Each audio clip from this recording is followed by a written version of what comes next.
Now, welcome to Tuva Analysis International, Nairobi, Kenya, where you get the latest news as they are. Now, the news which reached our desks now is that Kalonzo Musyoka leaves Azimio Moja to run for president. Wiper leader Kalonzo Musyoka has left Azimio Moja after failing to bag the alliance's presidential running mate slot. We have agreed to go separate ways with Azimio Moja and compare notes as we do so. I wish Raila's Odinga's running mate, Martha Karua, well, said Kalonzo at the SKM Command Center in Karen, Nairobi today. He will now run for president on a Wiper ticket, he announced. Kalonzo also named Andre Leitepa Sunkuli from Narok County as his running mate as he seeks to vie for the presidency. Leitepa is the brother of former cabinet minister Julius Sunkuli. Sunkuli shot to the political limelight when he and his brother devolution principal secretary Charles Sunkuli were endorsed to vie for the Narok governorship by separate groups of elders.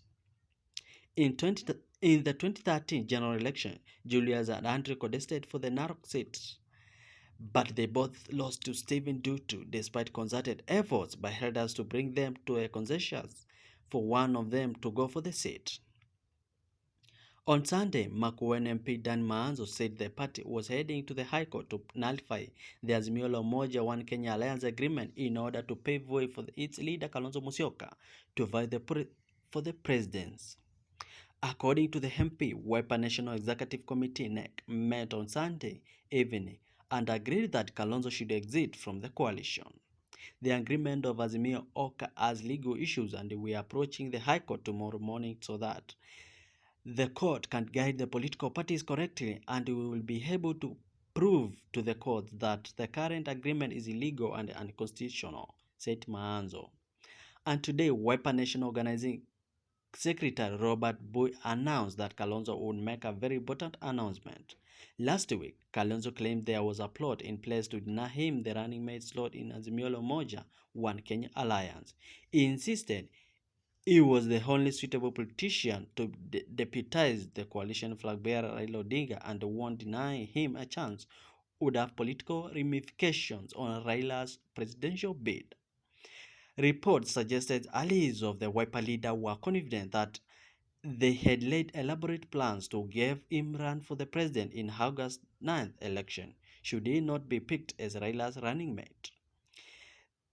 They said they have collected signatures from counties to allow him to vie in line with the Independent Electoral and Boundaries Commission IBC guidelines. Wiper MPs told the Standard that a National Management Council would endorse option signature collection completion.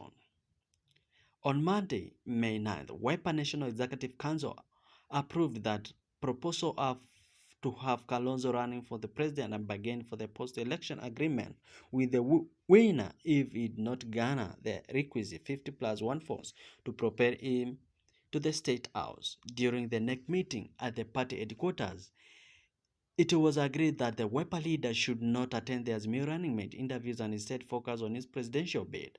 However, on Tuesday, Kalonzo made a surprise appearance before the advisory panel. I did not want to give anyone an excuse whatsoever to say that aligoma kuja, he refused to come.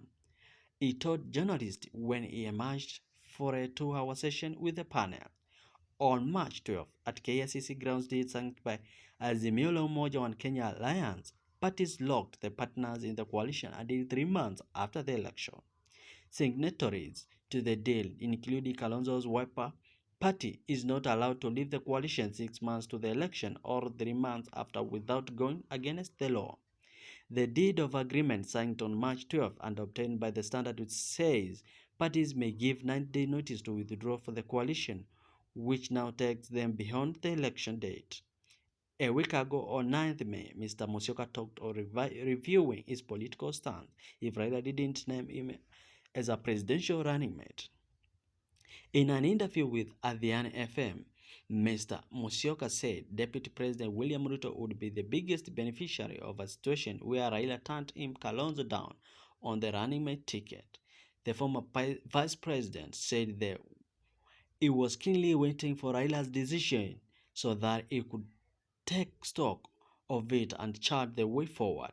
He also dismissed the interviews from Azimio running mate as handiwork of the devil, designed to complicate Azimio's path to power.